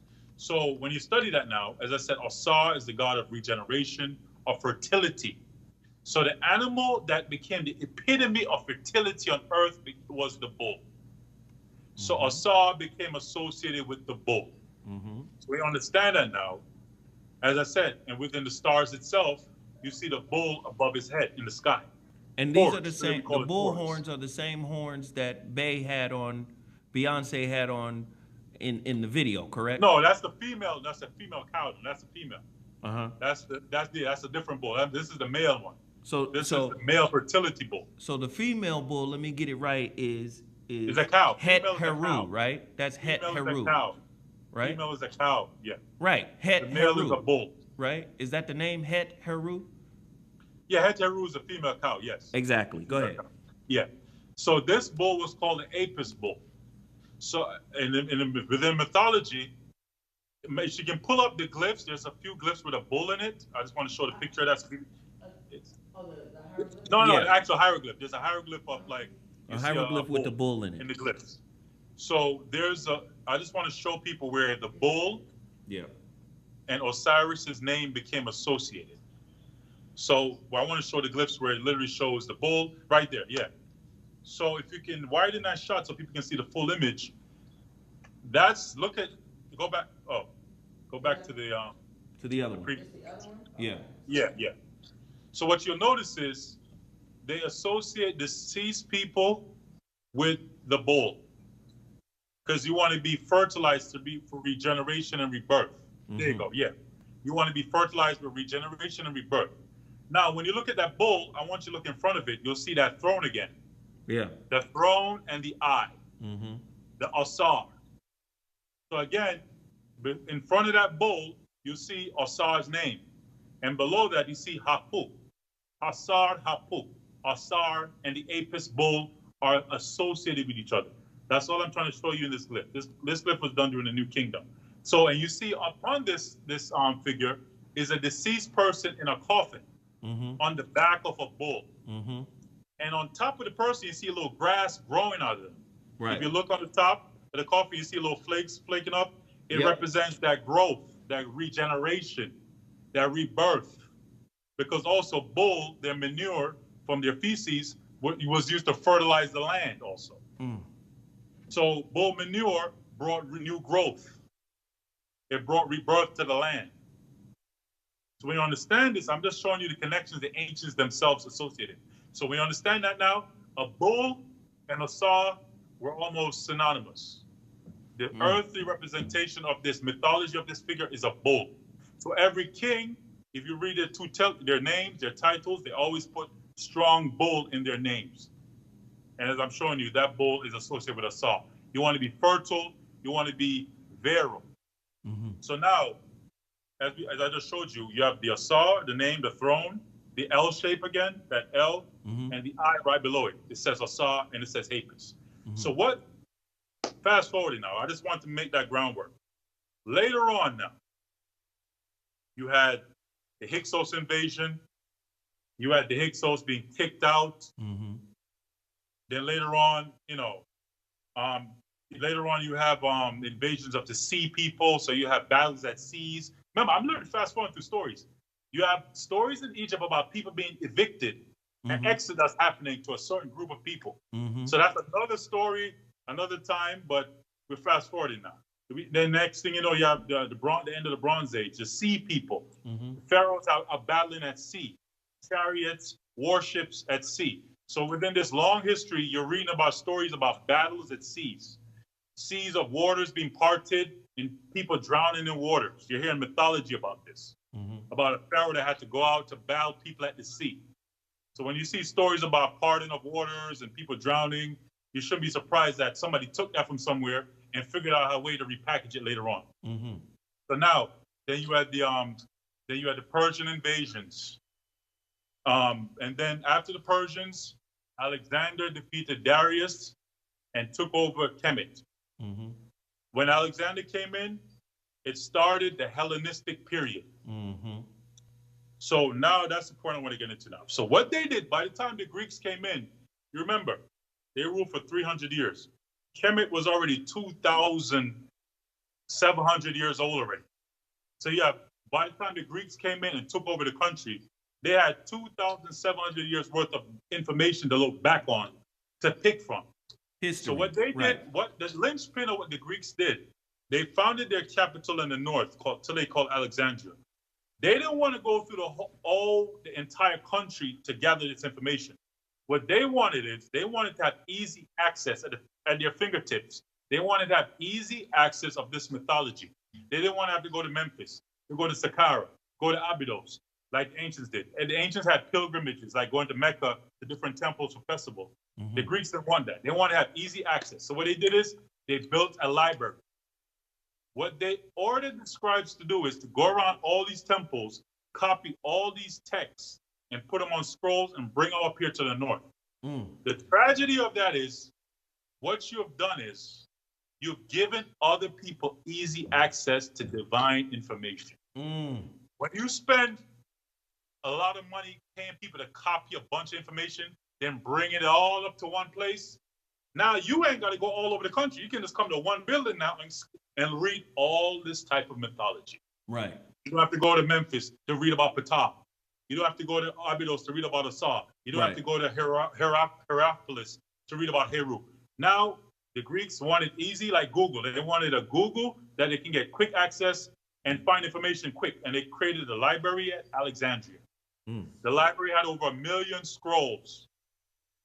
Those scrolls were filled with medical information. It was filled with a lot of mythology and history. Right. So when you now living in that period, the Hellenistic period, you have information that was once sacred. You needed a priest to interpret it for you. But now you have ancient Kemetic priests working with Greek students at the time, helping the Greeks to translate these mythologies into Greek. Right. This is where the Rosetta Stone comes in, right? Yeah. So you have the hieroglyphs, you have the hieratic, and then you have the Demotic languages on that stone, and that's how they use that as a key to decode the hieroglyphs. Go ahead. Yeah. So my point now is, because of that interaction of the Kemetic and the Greek, a lot of the mythology, the Greeks realized they needed to add some of this mythology to their own doctrines. So what they did at the time, they started to say, let's take the attributes from these ancient deities and merge our deities with them. So during the Hellenistic periods, they started merging ancient deities that came from Kemet with Greek deities. So what they did is they know that the most important deity to the people of Kemet was Assad.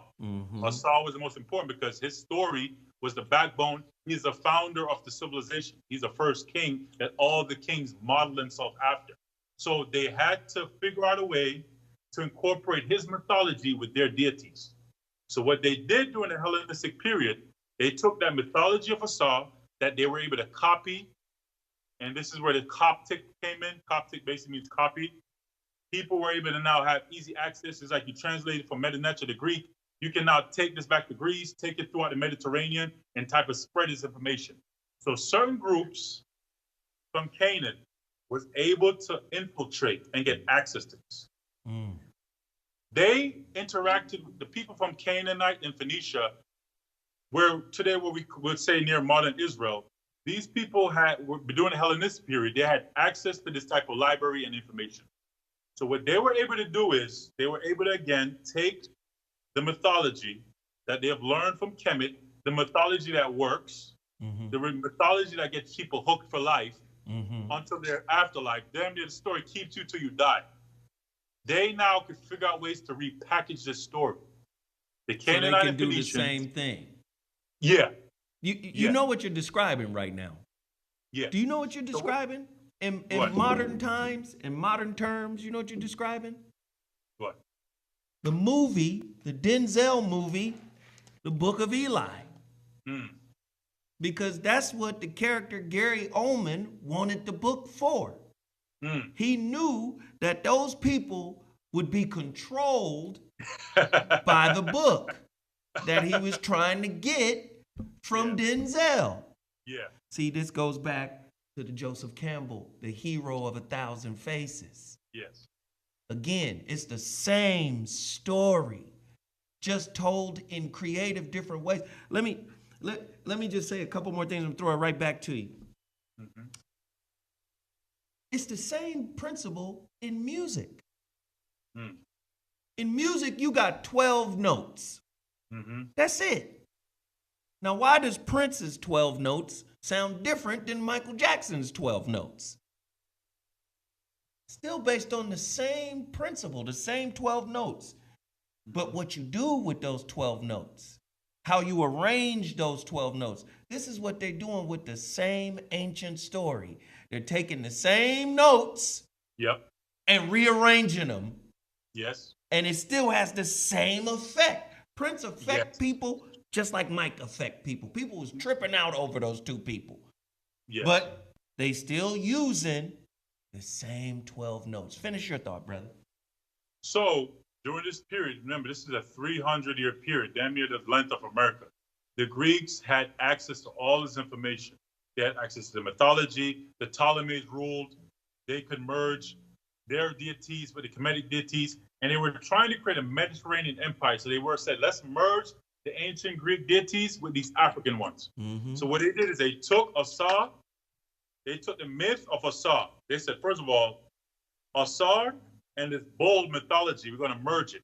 So can you pull up that picture of the man, half bull picture? Here we so go. what they decided to do is they wanted to merge Assad with this bull. So they said, let's put Assad. She's going to find it. And they put Assad and the Apis together. And you get Assad Apis. They basically, at that time, they said, let's merge this bull, this horn figure, the bull, with Assad. So during the Hellenistic period, there were fusions of deities happening. They would merge Zeus, the god of the Greek pantheon, with Amun. So you'll look up, go on Google, you'll look up statues of Zeus. Wait, Greek, but he has the ram horns of Amun. Wait, hold on one second. Because our little Christian girl back here who's trying to help us is lost. She pulled it up. It's like a black and white statue. It's like a black and white statue. It's like a this granite is green statue. and gold. It's like a face on one side and face on the left. Two faces. Is that Greek? No. Okay. Yeah. Oh, wait. Is it this one? No. No, it's not. Okay, black one. You see horns. It has horns. One side is a bull's face. One side is a human face. So Sarah, find that dang picture, that's girl. That's it. That's it. Yeah, that's it. Yeah. Thank you, Omar. So what you're looking at, this is done during the Hellenistic period. You have the bull on one end being merged with their version of Assad. So you get Assad Apis. And it's literally a merger of two deities. And they're making them become one. Serapis would be formed into a new god during the Hellenistic Empire. They took Serapis, and got rid of the A. And you get Serapis. Serapis. So Serapis. They took Serapis, the bull, and the mythological figure of Assad together, and they said, we're going to call him Serapis. And Serapis became the new savior for the Hellenistic dynasty. So remember, this is a new deity that came out of nowhere. There's one movie you need to watch that I recommend everybody to watch, a movie called Agora. Agora came out, and it takes place during the transition from the pagan era that was crumbling into the religious monotheistic era. That movie takes place in North Africa, Alexandria, Egypt, and it literally shows the worship of this god named Serapis. He's a savior now for everybody. Remember, this is a deity that just comes out of nowhere, and people are following this stuff. People are literally following this deity they never met, but he now becomes a savior for people. And people believe in Serapis. Serapis is a tragic figure. He died and he resurrected. He represented fertility. Is this him? Yeah, that's Serapis, yes. So look like Jesus to me. So what I'm trying to make you see is, what they did is they took the symbols of Serapis, they took the symbol of Assad and the bull and merged it. So what they did is now, they will put Serapis with a cup on his head. The cup was usually filled with oil. The Greek word for, and the oil was used to anoint people. Messiah. Exactly. So the Greek word for that cup of oil is Christos. Christ. Serapis anoints you with oil. He anoints your head with oil, your cup runneth over. So his cup runneth over. She back here, she's having a Christian moment for a second. She's like, yes, my cup runneth over. Be quiet, Sarah. Let this man finish. This is words they would recite at the temple of Serapis in North Africa. Serapis, cup runneth over. Now, the cup itself is a word for that cup. The Greek word for that cup, listen carefully. Now we just said the oil within the cup is called Christos. The reason that oil was used to anoint the body of deceased people. So they would rub down these bodies with various oils. So the oil became associated with Serapis before they mummified people at the time. But the cup itself has another word. The word for that cup in Greek is called a katalos. A katalos. That's the word for that cup. So if you follow Serapis, you're following the katalos. You're a Catholic. Yeah. Universal. So the Greek word for that cup is a katalos. That eventually became Catholic, what we say today. Again, these are words being used and attached to a figure that they just created. Remember, they only been ruling for 300 years. They literally, this deity came out of nowhere, and people believe in him. People believe in him. They're going to his temple, giving money to a deity that just popped up out of nowhere. So that just shows you humans are born, and this deity is what we got to follow. He's the one everybody believes in, so we got to go along with it. And we got to offer to this deity. We got to give tithes every Sunday to Serapis, because that's what my mom told me. And you got millions of people along the Nile. Some people stuck in the south towards Nubia stuck to the ancient practices, but the northern part, a lot of mixing happening, a lot of intermingling, Greek, Persians, Africans, Arabs, all these groups. So the north was a lot of mixing going on. But the point is, Serapis has the katalos on his head. The katalos is filled with oil. Christos. These are key words. So Serapis so the word they would call him is Serapis Christos. So if you follow Serapis, you're a Christos.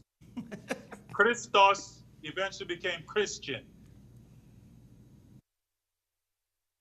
Catholos eventually became Catholic. So if you don't study the Greek, the Medinetia, Phoenician word, Arabic, just different languages, you won't be able to put these type of things together. And remember, my point is, you could not convince these people that Serapis wasn't real. They would have fought you, say, no, Serapis, remember, they're just born. They're just born and this is deity everybody's following. You could not convince them he ain't real. Right. They'll be fighting, talking about, no, he died for us. He's the Christos, you know, and you'll be fighting the people who follow Serapis. He's the Christos. So my point now is, a group will come on the scene now, seeing the trends going on. A group of people that were obsessed with reading and writing. A group of people that always worked at the library. They always want to get into this library. They always want to study these papyrus scrolls to get information. So when you understand it now, these people are being able to get access to these texts. They're seeing a trend. People love Serapis Christos.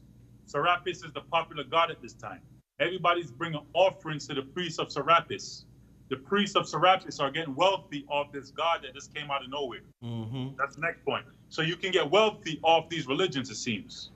Mm. And this deity can have been around for 2,700 years, and this new deity that they merged together is the new popular deity. The priests who follow him, they get wealthy, they live the good life off a god that was just created 50, 100 years ago prior. Right. So my point is, we're just seeing how humans just go along to get along. They just said, this is what we got to deal with. All that ancient stuff, the animal worship, is starting to lose favor with people. Right. People are more focused on here and now. That ancient stuff, the animalistic stuff, it seems so. Remember, when these people are ruling, 2,000 something years already went by. So that stuff is ancient. The pyramids is 2,000 years old already. It's way old and already in decay. People go there, just like today, people go there for tourism. The Greeks will go there to bring their friends to check out these pyramids that these mythological kings built 2,000 something years ago. So you have to understand how far back that was for them during the Hellenistic period. So this group now, these group came from a land of Canaan. And they started just seeing where the trend is going. They start seeing the Serapis cult is becoming popular. So what they realized was they have to create indoctrination about this Serapis character. Mm-hmm. They have to create a new religious doctrine for this character that began in popularity. They had to create a mythology around him. They had to create a mythology that people never saw, because they're like, man, people believe in this dude, and this religion only started like 150 years ago. But you can't convince nobody he wasn't real. Right. So they realized the ancient deities had other characters involved in their story. So what they did is, Assad, it wasn't just Assad, you had Assad, you had Ptah, you had all these different deities. So what they said, let's take these deities and repackage them as disciples now. People who are following the mythology of Serapis. Mm-hmm. They took Ptah, the deity that founded Memphis. If you study mythology, let's go to Ptah. Mm-hmm. Ptah is the deity that founded the first capital in Egypt, called Memphis. Ptah founded Egypt on this mound, this rock of creation. So what they would say is now, how can we take this Ptah character and repackage it in a new story? How can we say this character that founded the first temple of Egypt 1,000 years ago on a rock?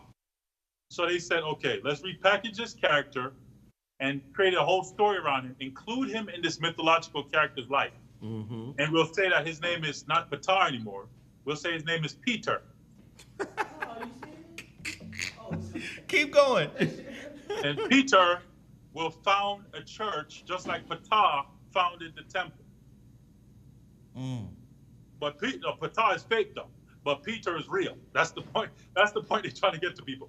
Oh, that Ptah stuff is ancient mumbo jumbo, but Peter was real. He really ran around with the savior figure. On he this was really rock one of I the shall build disciples my of church. this figure now. In the gates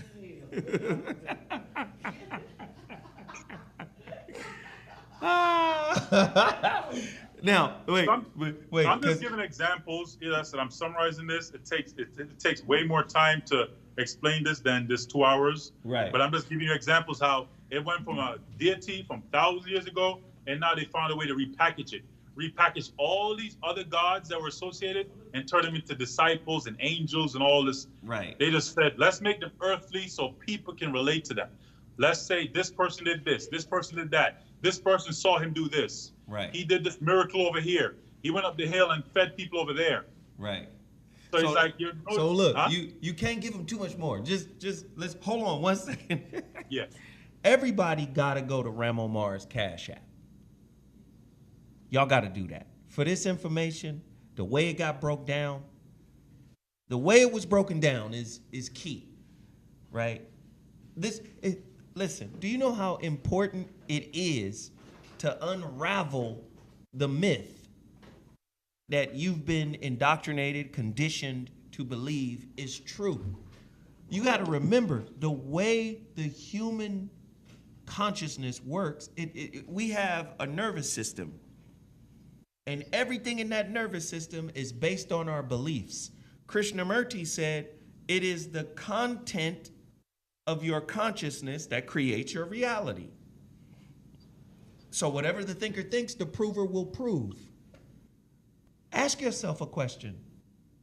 What other myths, whether they be religious, political, relational, what other myths are running on autopilot in your subconscious? Now, you saw the book, there's a book out there called The 16 Jesuses. Mm-hmm. So you know what that means? That means other cultures took the template of the original story to use it to imprison the minds of their citizens.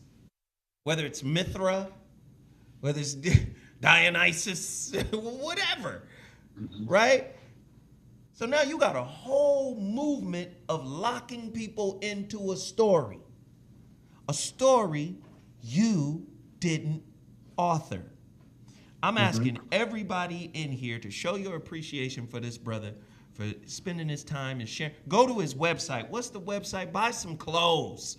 What's the website again? It's www.ramomarny.com.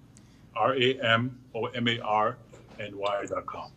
And as for me, I'm asking everybody to go to my masterclass, because module 1 in my masterclass, I'm going to give this away right now. Module 1 in my masterclass is called self-authorship. If you're not the author of yourself, whose reality are you building? You're just a cog in the machine of somebody else's reality, because they gave you a belief system that you have been passed down centuries of believing, and you keep it alive. You keep it thriving. You see? It's very important for us to start becoming self-authors. ZOLO Masterclass. I'm urging everybody that's in here right now, let's get 500 people to sign up right now. ZOLOWhatMasterclass.com. I want 500 people to hit Omar's Cash App, $Ramomar. And I want if everybody in this Cash App could send, or everybody in this chat could send Sarah. Y'all got to do it for Sarah. Sarah ain't got to be here. She be doing it because I gave her a radio show one time. She be like, "So looked out for me when nobody else would. I'ma be there." Can y'all support Sarah? $Sundays with Sarah.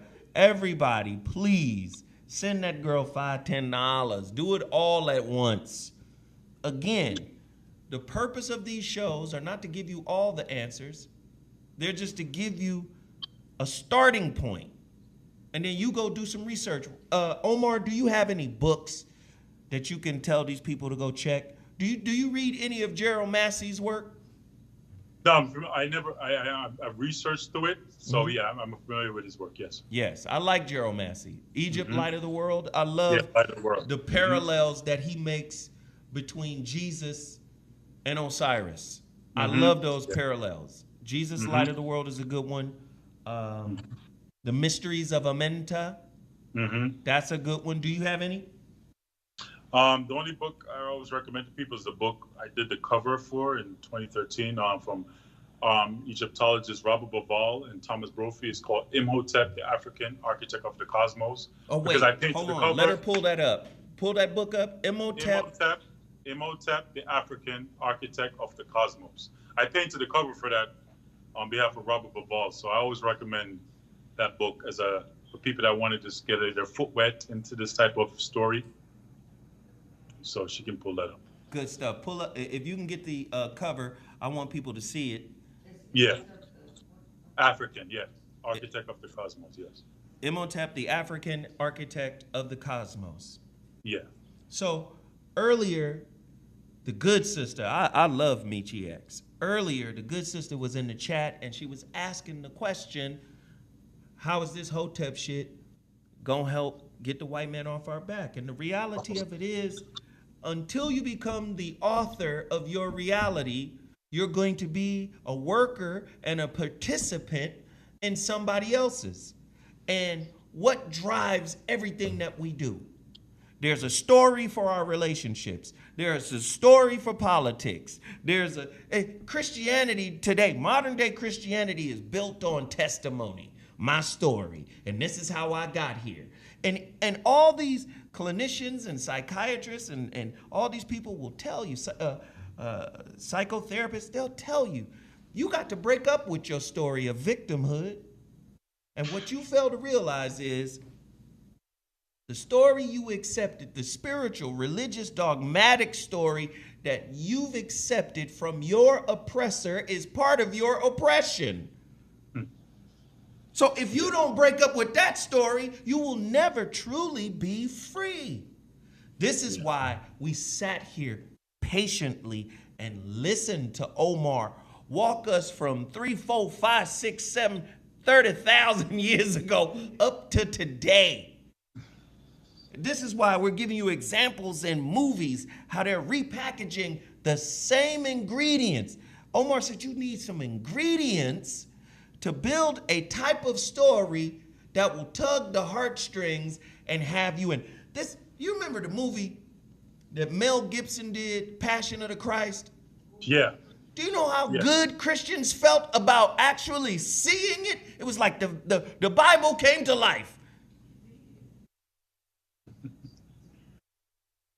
Yeah. Did the Bible come to life for you, Sarah?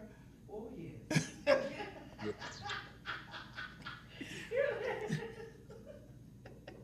I'm just saying, we've got to break these curses. We've got to stop these spells. I told you to get Robert Anton Wilson's book, Prometheus Rising. The first chapter in Prometheus Rising is, whatever the thinker thinks, the prover will prove.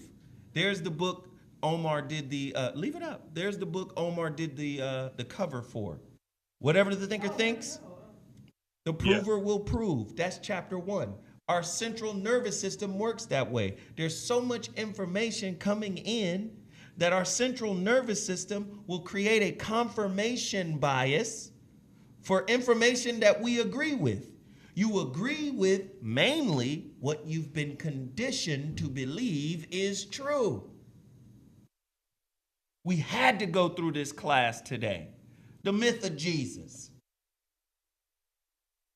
Well, Ramo, hey, man, I appreciate you, man. I love you. Have any final thoughts? Well, let me just finish it up with a few words in regards to this, the end. What they did is they took what this group did. They saw that this cult of Serapis was spreading. They saw everybody's talking about this figure. And in Greek, the word for spreading the gospel or spreading the good news is evangelion. So if you're an evangelion of Serapis Christos, you're spreading the word of Serapis Christos. You're evangelical. This is Greek words before this other figure called Yeshua that these groups will adapt it and turn the Christos from Greek into Hebrew, Messiah. It turned Serapis into Yeshua. They basically see where this is going, and they basically adapted it, jumped on, and people, the Roman Empire saw where this new trend was going. They saw that people are losing favor with the old deities, the deities from 3,000 years ago now. By the time the Romans came in, this culture is now 3,000 years old. So the Roman emperors were seeing this group of people spreading this new message of the Messiah. The Messiah, he's a savior. And eventually, they were able to infiltrate one of the Roman emperors to this new cult that was growing. It was the newest trend. And the Roman Emperor Constantine took and adopted this new religion and made it become the official religion of the Roman Empire later on. Nicene Council, 325 AD. Yes. Yeah. Yes. So basically, once you see where things are going, the old stuff is falling out of favor. Now you want it to be the official religion of this new empire, the holy. Now it's a holy. It ain't the Roman Empire of killing now. It's the Holy Empire. So now you have the government behind this new religion, and it's going to be enforced. Temples are going to be built for this new deity, and his story will spread with the Roman legions. And the way the Roman legions, they would march. They call them religione, I believe. Religione, the Roman legions, but I think you bind them together in these army groups. Yes. Religione, they would march out and spread this word. Yes. Religion. And I'll end it right there. Oh, God. It keeps happening. Black people are Mormons. Black people are Jehovah's Witnesses. The same template is in place. They done created a spell based off of your original spell. But your spell was based off of something different. I love the way Professor James Smalls wraps it up. He says, Black people were the first people to be philosophers. We were the first people to question the existence of God. We were the first scientists. We were the first architects. We were the first agriculturalists. We were the first, man. You better stop using a version of your story. You better become an author again. I appreciate you, Omar. Let's see how far this video is gonna go. Listen, and somebody said something in here, and I'm gonna wrap it about. Listen, this is about you doing research. This ain't about us trying to convert you or convince you, and this ain't about that. I'm not one to say somebody is wrong for whatever belief they have. I've outgrown that. This is for you to do your own research. This is for you to study. This ain't us saying whatever it is that you believe in, whatever it is that you're doing is incorrect. This is just us saying there's an underlining truth to it, right? That's deeper than what you may or may not know. So we appreciate everybody for tuning in. We appreciate everybody for hitting the like button, the share button, the super chat, the cash apps. We appreciate all that. And once again, don't forget to sign up to my relationship masterclass, ZOWhatMasterclass.com. I thank my guest, Omar. Thank you, brother. We appreciate you. Thank you for having me, man. And we'll chime in at another time. Deuces. All right. Peace.